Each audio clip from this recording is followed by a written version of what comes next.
Hey guys, MC MegaRuler back. Hope everybody's having a happy new year. This week we've got a double week for Euroleague basketball. We start off tomorrow, which is Tuesday, with a 5-game slate. Then Wednesday has a 4-game slate. Thursday has a 3-game slate, and then we have a big 6-game slate on Friday. So it's a great time to sign up, and we'll have content every single day. We'll see how many videos we can get out there. It all depends on when Draftkings drops the pricing and everything for it. So you can sign up on DFS.com to get full access to everything. It's not a bad price for it. If you're looking for a subscription it's only $15 for a month for EuroLeague basketball, and there's lots of games this month. You look at some of the other sites out there, it's going to be like $20 for just like 5 days. So definitely something to look at and consider. But nevertheless, let's break down this slate. And we're going to do something different after the breakdown of each game. At the end of the video, I'm going to kind of look at some of the plays that I'm really seriously looking at, maybe give you a preview of what I might core tomorrow. So let's get started. So first game up is has the highest total, has a really high pace. It's going to be Barcelona and Kimchi. So Barcelona starting off has some major injuries. Miritic is still away from the team off for personal reasons. He's not playing all week. Davies is still injured. He's going to be out for this double week also. So it opens up a lot of front court minutes, and Claver is also definitely out, and Higgins is questionable. He, in the domestic game over the weekend, hurt his thigh. So good chance for some value here. So, and also big men versus Kimchi has been a thing. They've done well over the last few years. So cash plays, I definitely would look at Henga or Abrines. Prefer definitely the one that starts. They've been kind of flip-flopping back and forth on who does start. Abrines has started most of them. He started 16 games this season, Henga only 5. At center, Pustovi will probably get the start. I wouldn't play him last round. I think he got like only 3 or 4 DK points. He starts. He really doesn't play that many minutes. He averages like 7. I would definitely look at Schmitz. If he starts, he's definitely a good player. Keurig is coming back from injury. He played well in the domestic game. So I really like him at 6,000. Should he get the start, that's what the blue C means here. He could get up to like 4x if he has a really good game and does what he's did domestically over the weekend in EL. If you look at his box scores, he really hasn't gotten there, but never really has he been healthy and had an opportunity with this many other guys out. So against a team too, that gives you a great opportunity for big men. Looking at the guard situation, I think one of the best values potentially on slate, almost 4x value, is going to be Sergi Martinez if he gets the start. He started the domestic game. He played last round really well. He had about 23 DK points. He had the equivalent of about 24 DK points in the domestic game. I only have him projected at 17, but if he gets up to, let me just make that 24 quick. We'll see what that gives you 5x. That's just incredible value there. So the good thing is this is the first game. So if it comes out and Higgins can't play and he's starting, I would definitely lock him in right there. Stone cold lock right in the first game. Again, Higgins might be a little bit hampered. If we see that he's got no minutes restrictions, no lingering injuries, I guess we could possibly play him in cash, but I would feel more of a GPP until I actually see how well he does. And Calathis, he could probably have 3x if, like, with all these people out and all the minutes opportunity. And Shaved really hasn't been a great defender against guards. He's given up a lot of points to opposing guards. this season, so definitely something I'd consider also. Let's just look at their defense. Kimchi, they're like dead last in almost every single category in points per game, and then like giving up steals, assists, like the whole package. So definitely a golden matchup for a shorthanded team. So I know you kind of hate sometimes stacking the first game or having a lot of plays in the first game, but you prefer to have that late game hammer. But there might be a lot of opportunity here to really capitalize on some minutes and great matchup. Look at the other side of the ball. Kimchi was without pretty much the front court again, so makes it even better matchup. Monroe's out. We don't know if he's coming back to the team. Tima and Drebko are out. I don't know if they're injured or if they're just haven't met expectations, or some talk about them earlier on the season that the team might be cutting ties with them. Monina is injured. He's trying to come back, so he could possibly draw the start if he is healed. So let's see here. I only have 3 guys listed starting. So who else would it probably be? Monina, if he's give him the start there. And fortunately, it's probably going to be like Hardfit or Viatusi. Like these guys are risky. Like one of them, like a lot of people had, I think it was 30% owned, and didn't even, let me just check here. I think it was it Viet? Yeah, Igor. He didn't even play last round. They're so shorthanded, and he couldn't even get in the game. So no injury designation or anything. So that's kind of strange. And Karevsev here started, but he didn't really do much either. So Jovic came in, started. He looks like a good value. Sometimes Zaitas, he's started. He's had some really good games when people have been out. So I have them listed as green value plays, as cash value plays. So if one of the two of them draws the start, I would definitely consider him. I got it in the domestic game over the weekend. So Chaved, highest priced player. Barcelona is a tough matchup for guards. So he's proved he's been matchup proof. Asphalt shut guards down. He had a really good game. So have him about 35, which is just about value. But then again, when you have these players that are at like 13K, you're not expecting a value game out of them, or for them to hit value. I mean, 2x sometimes is good for a player like that. You're just looking for pure points. I also like Mickey a little bit too, with all the rest of these guys out. He wasn't as great as I thought he'd be last round, but I think he still has some potential. 8-8's a little bit steep for somebody that's not starting. So thinking more of a maybe a GPP play, even though he profiles well for cash. But if we've got the money and the opportunity, again, somebody might use. McCullough is always one that GPP, he's usually 11 or 12 points, but you could see that there's been times we could get 30, and you never know what's going to happen. So it's like, I call them like scratch off lottery tickets, where, throw them in the lineup, see what happens. Don't put too much money on it. Who else is, it's interesting.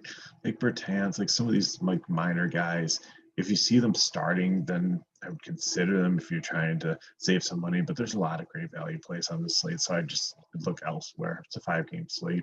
You don't really need to force any of these guys in just because they're starting on this team.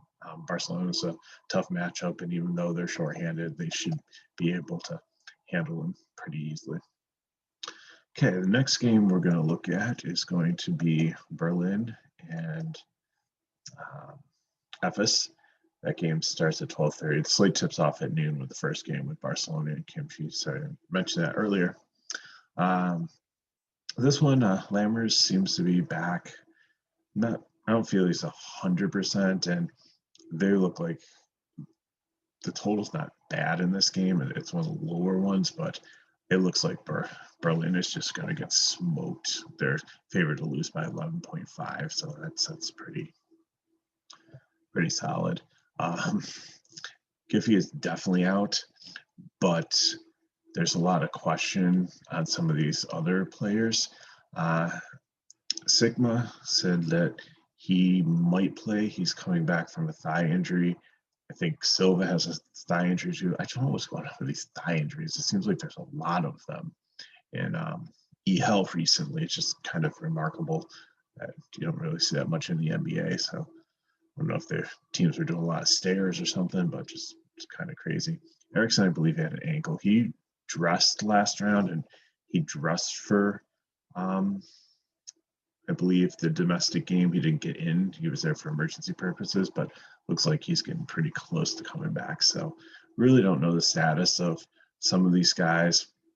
Sigma I have as a yellow O because I'm really expecting him probably to be out just from what I've read, and said that he could be available, but I really didn't see anything super definitive on that. So anyways, looking at this team, the only ones that I really considered to be cash plays would be Granger. If both Erickson and Silva are out, he had a really good game last time. Fonticello here, he's okay. I think he's probably, his ceiling is hitting value, so it's not somebody that at 77 that I definitely look to jam in my lineup. Again, I think there's better plays out there.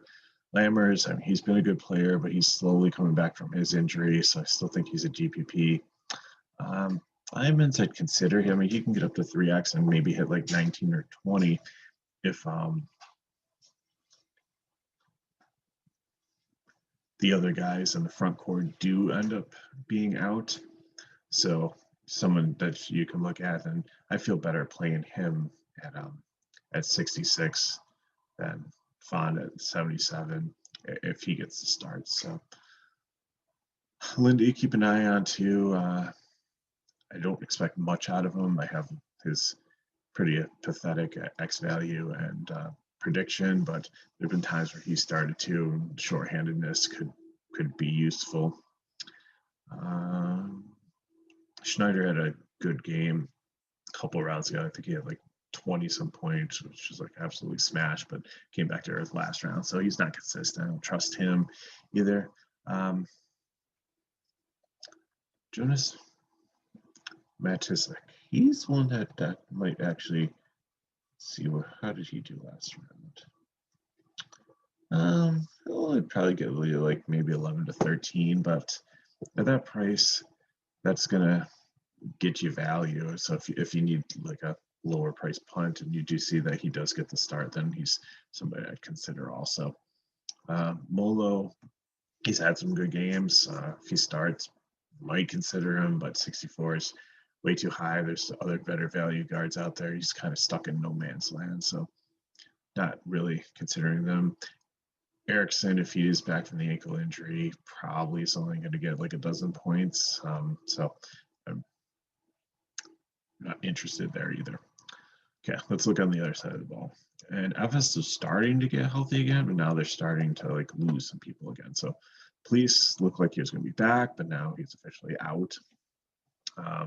Isom, Ghazi, they really don't matter that much. You have 4 minutes a game, 6 minutes a game. I don't think that 10 minutes is going to matter if they're out. Maybe somebody else gets another half of a rotation or something. Simon was actually dressed for last game, and I think he didn't play at all. He has a hand injury, so he's questionable for this game again. It's kind of frustrating because you saw that he was on the roster, you thought he was okay, you saw he wasn't starting, but that's nothing new because sometimes he comes off the bench. So I would not play him unless you see he's starting, and still that would probably be a TPP play for me. Babios, I like him better if Simon is out. He had started off the year on fire. He got injured, had some really pathetic games, and then he's starting to round back into form. So I have him as GPP, even though his X value says that he will probably hit value with his projection of 15. But again, that's probably more if Simon doesn't play. If he starts, I mean, 61, I like him better than like Molo. I talked about in the last game there at 66. So you can consider him. Larkin and Mikic, at this point, like Larkin seems really cheap at 10-6, but he has not been consistent. He can put it together. He could break the slate. He could put up 50 points out of nowhere. Berlin is, let's see how they match up. They are second worst team against everything. Giving up, looks like the most assists, giving up lots of steals, giving up rebounds, giving up points, giving up threes, giving up blocks, giving up everything pretty much. So definitely a plus matchup. Take Larkin at discount. I think I'd feel better taking Mikic. Looking at the front court, I think Dunston is solid. I have him as a GPP because last round there was a lot of guys out and he just didn't get there at his price. Let's see, where did he come in last time? He was at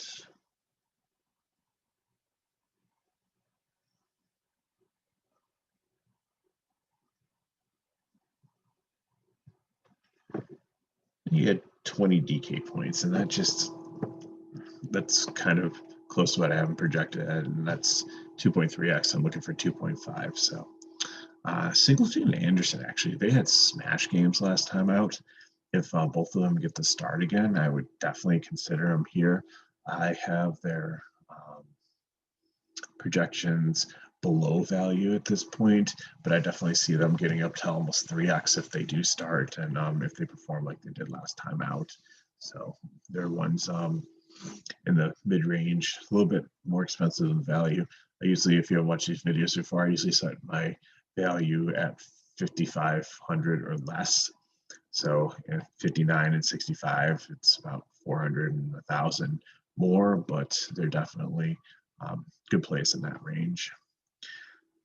Not interested in any of these guys. And Mormon, he had some really good rounds when everybody was out, when Dunston was out, but he didn't get any playing time last time, hardly. I thought that he would capitalize and do really well, but he was pretty disappointing there. So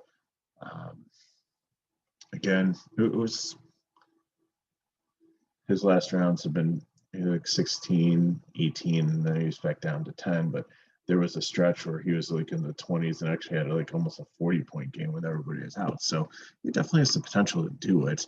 It all depends. Being the double week, some of these guys might be rested, so you might see him get the start. And if he does, I'd consider playing him probably more in a GPP than cash, but definitely somebody to keep an eye on. These double weeks are so hard because these teams played Euro games last Thursday, Friday.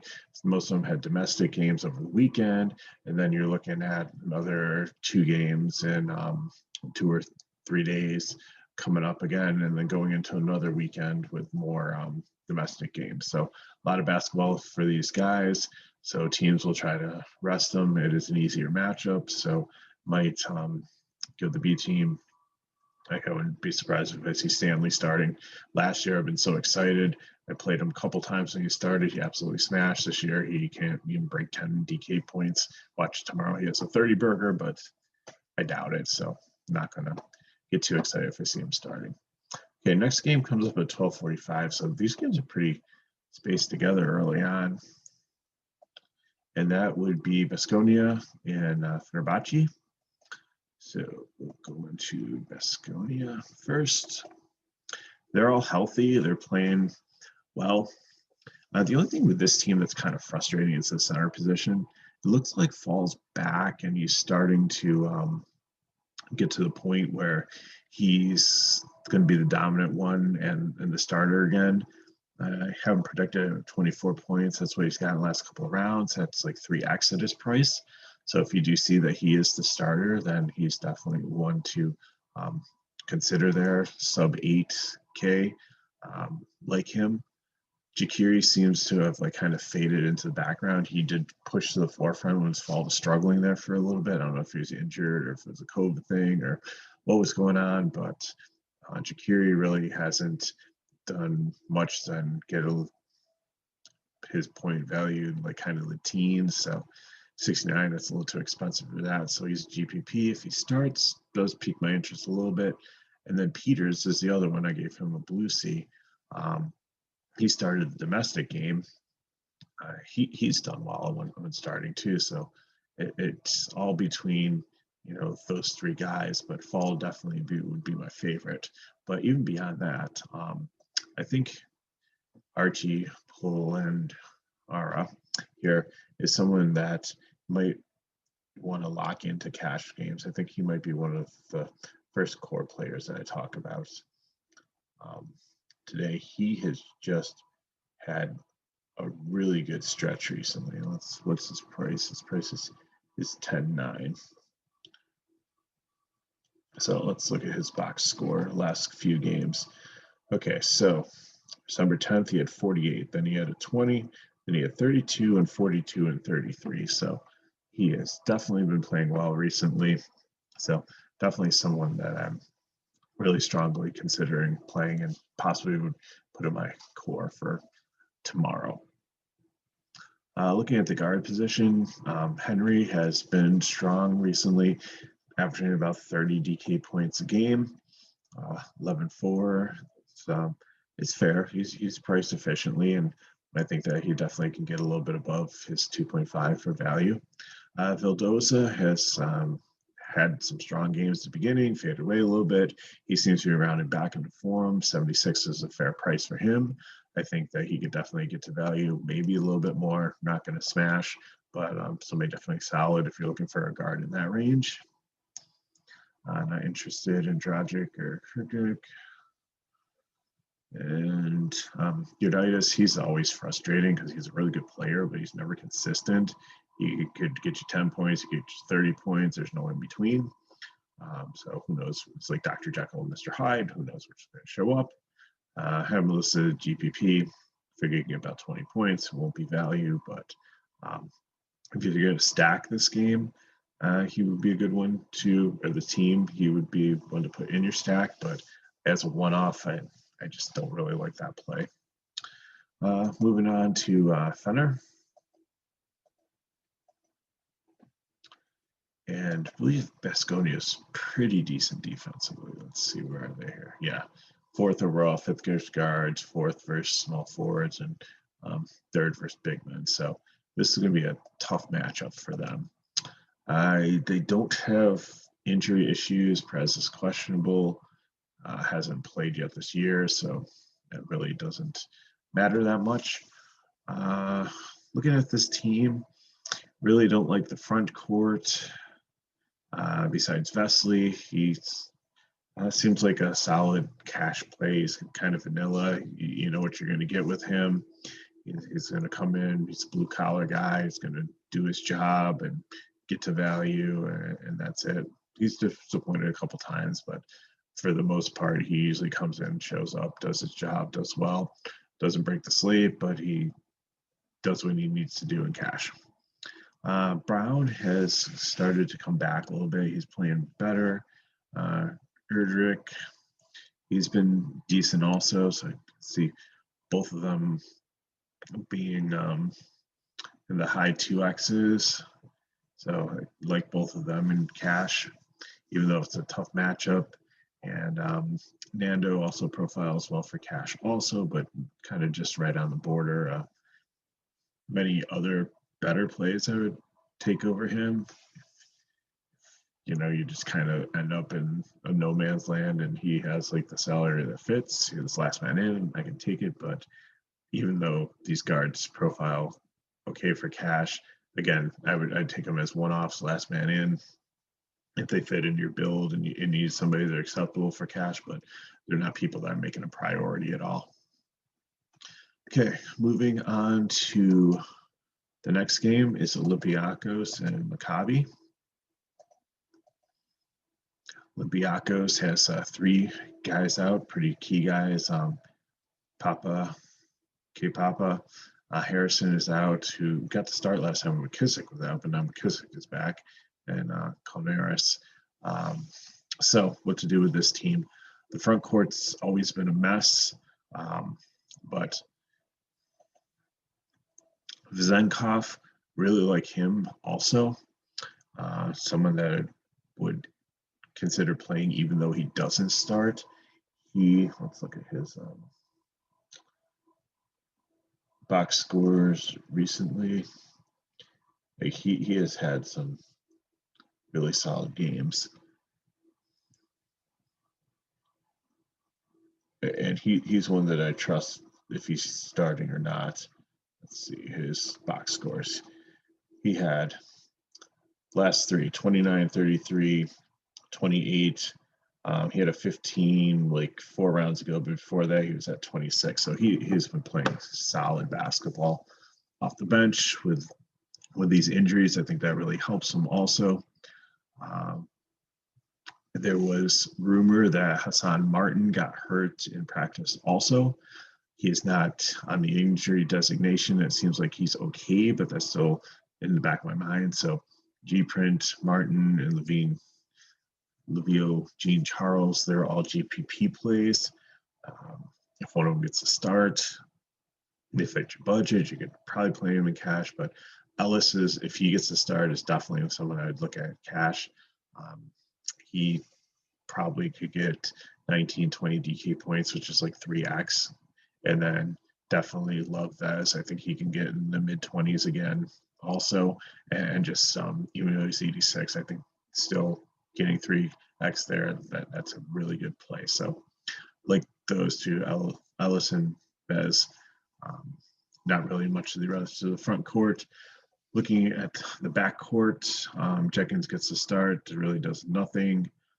He plays like 15 minutes, but doesn't do much. Lucas has been on absolute fire. The only thing is this is such a tough matchup for guards. But looking at his game logs, like he had 116 in there, but starting back in early December, 39, 22, 34, 29. He had the 16 against Fenerbahce, which is kind of surprising because they're pretty good against guards, giving up points. And then he had almost 40 against Kimchi, and last one against a good Bayern team, he had 43.8. So he is on fire. Again, scared a little bit about the matchup, but definitely without Harrison there, and might open up some more value, more minutes for him. McKissick, if he is back and he does get the start, he's been in the mid 20s, sometimes starting without Harrison. And if he's well and can get back to that with the start, like you're looking at like 3.6x value there. Even if he just comes back and gets like 15, let's see here, 18, that's good right there. That's value. So definitely someone to keep. 66 is a good price point for him too. So someone to look at. Okay, looking at the other side, Maccabi. This game looks like it's going to be pretty close too, although it has like one of the lower totals on the slate.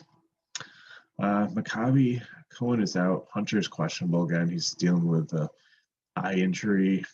He might be back. Didn't play domestically, but if he is, come as a GPP because not knowing how many minutes or what shape he is in, what's going on there. So this team is so frustrating because last game out they were in a smash spot, and I played a lot of Wolf back in and Bryant, and they had horrible games. But then Dorsey and Calerio had like smash games where they're like had like 30-point outbreaks or something like that, which were just like incredible. But you can't count on them to do that consistently. So the talent's there. They could strike at any time. They're kind of like Eric McCullen, but it's just not ones that I feel comfortable playing in cash. If I was to do a game stack, maybe, but just Zizic seems to be doing better. Not as anywhere close to what he was playing in the beginning of the season.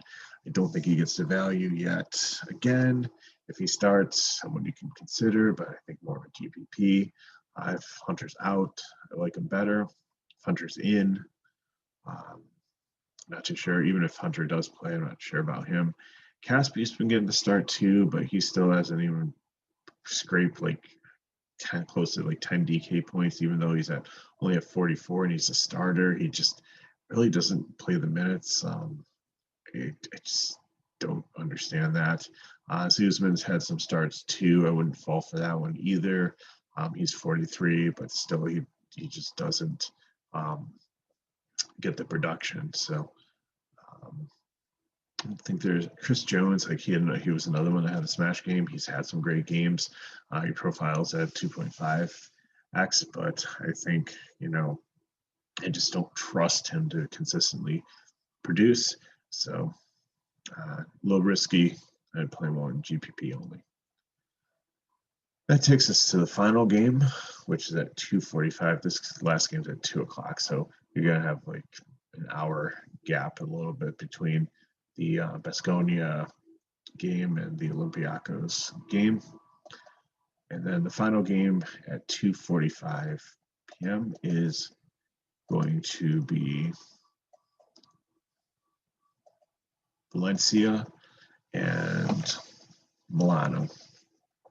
So Dublovic is out again.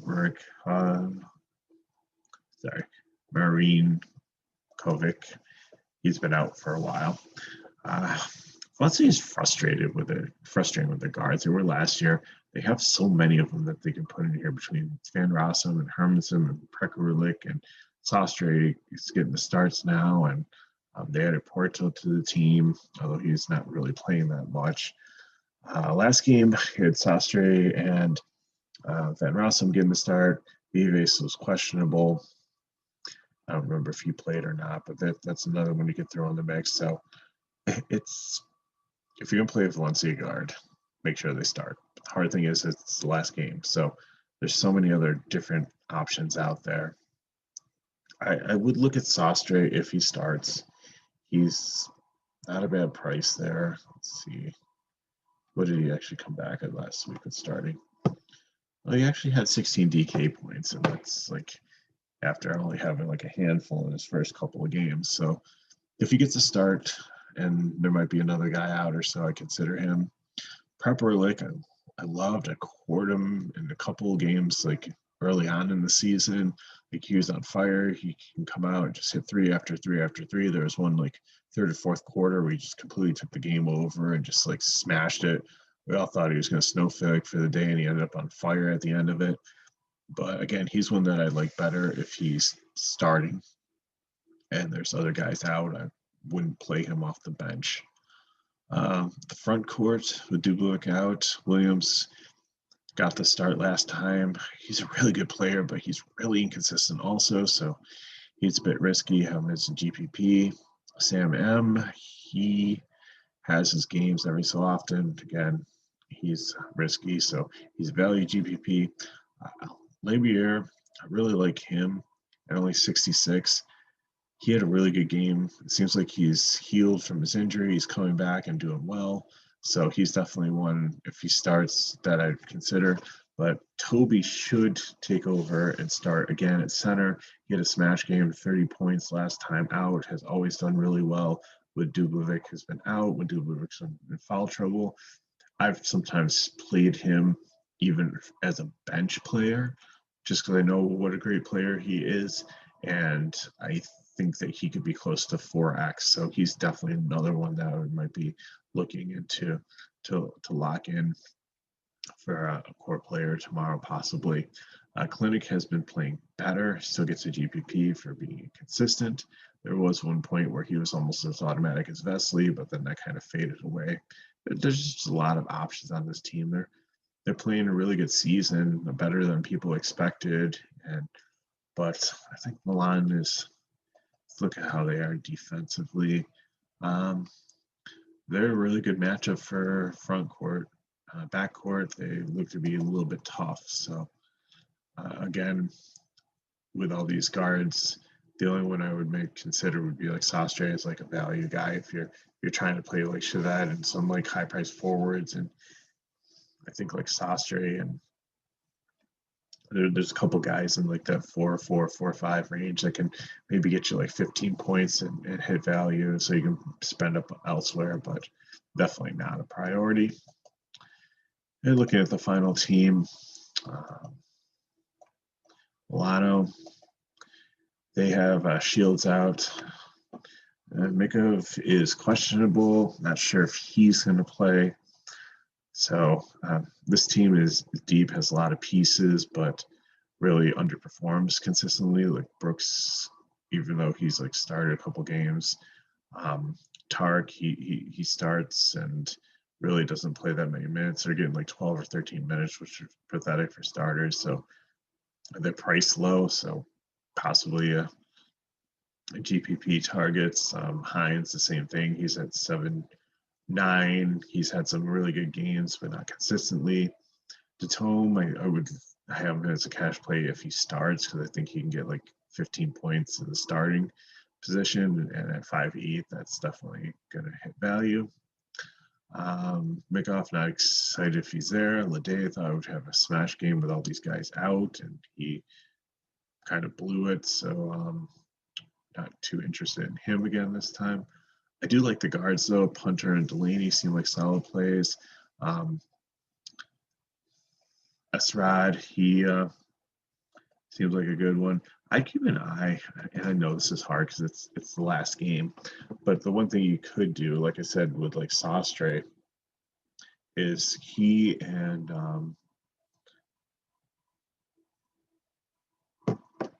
Ricardo here, Morashini, they are both in the last game, and they're like $100 apart. And Morashini was decent last game too. He had 19 DK points. He's only been in single digits, but if he gets to start again, and he's kind of more of like a playing like the 3 where Punter and Delaney are playing the guards, and he's kind of like either a third guard or small forward with Shields and Mikoff being out.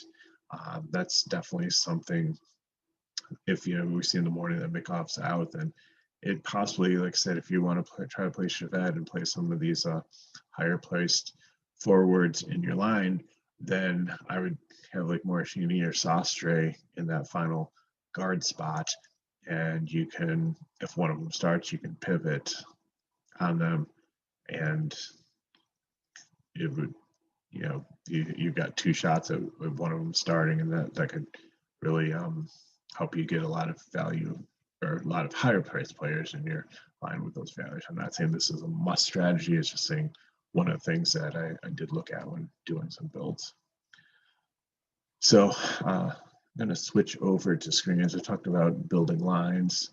So let's go to this one. And this is what our playbook looks like. What we'll do is, I just showed you the team by team one that I keep myself, but we'll break it all down and we'll give you, what type of play they are.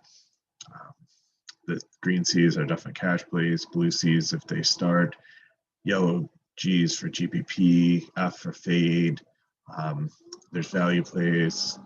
Blue value is if they start, playing as value. Green is their cash value, and the more peach one is a GPP value play. So through the playbook here, it'll give you who they are, sorted by DK points. You can switch it up and sort it by X values. So I just say like Martinez, I said was my favorite value on the slate. If he gets the start there, he's looking. Toby, I like. McKissick also, if he gets to start with having Harrison out. Marcini's right there. Ellis, Fall, Venkanov. I said it even off the bench. I like him. Palermo. Here are all the guys that I've just really been talking about. So as I look at the roster, if I throw in Martinez at a forward spot and Palermo, and then I think the next spot would be either Toby or Vaz, whichever one I wanted to put in that spot. Then, like I said, if you go for guard, if you throw in, if you really want to play Shaved at the highest, and then you block in like Sastre there, and flex possibly between he and Morcini, that still gives you like 81 in your utility, and there's some good plays in that range. And there's so many things you could do with, like, I really like Seleucus too. So if you throw him in a guard, and you might be able to get like another mid-range one like Delaney or Punter. So let's start Punter there. That gives you 72 left in your utility, and there's some decent plays there. So lots of options, and tomorrow we'll post the official core on our website, and hopefully this video helped you. If it did, give us a like, subscribe to our channel, tell some friends, have them give us likes and subscribe. And again, we'll see if DK gets the pricing out and I'm able to break things down and have enough time. We'll try to get some more videos out this week. If not, we'll see you next week. But as always, we will have all this information on our website ready to go for you at fsidfs.com. Thank you for listening, and hopefully you guys learn some things and put together some great rosters and see some great returns tomorrow. So, MegaRuler out. Peace.